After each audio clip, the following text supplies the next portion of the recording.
I'm going to show you some of the basics of Mapcenter and where things are and how they work with some of the different tools and mapping features we have.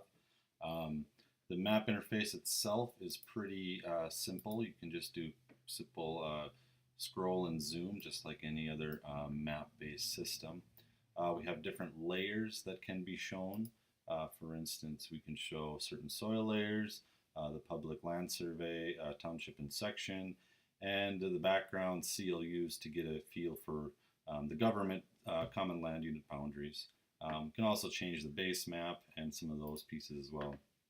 You can search by location, works just like Google search in adding in an address, and it will zoom down to that. Also, if you know your public land survey, your county, section, township, range, you can search by that area as well.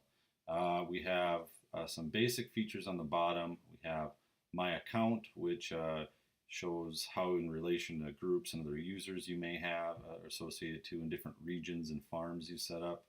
The CLU is for CLU searching. Not all have this capability, but you can click on a certain CLU, add that as a field, or there's even capabilities of searching for certain farms and individuals by name or entity. Drawing features are pretty self-explanatory, but beyond the drawing part, you can import field boundaries, like I said, draw them and edit them and save those is how you need. Naturally, the main key is bringing in satellite imagery. You can choose scenes from the past and current from different types of satellites within different extents. And once you've picked one and found the right one, you can do the analyzing of the image, whether in NDVI-R for red, NDVI-G for green, or NIR for near infrared. Once you've saved those, you can get to the data sets to actually view and manage the imagery data sets themselves for either importing, putting different pieces to it for variable rate application, or you can actually export those out into another software or put attributes to them.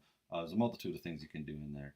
Then photos is the last piece. This is where you basically get into adding photos from our Land Scout app that you maybe took in the field.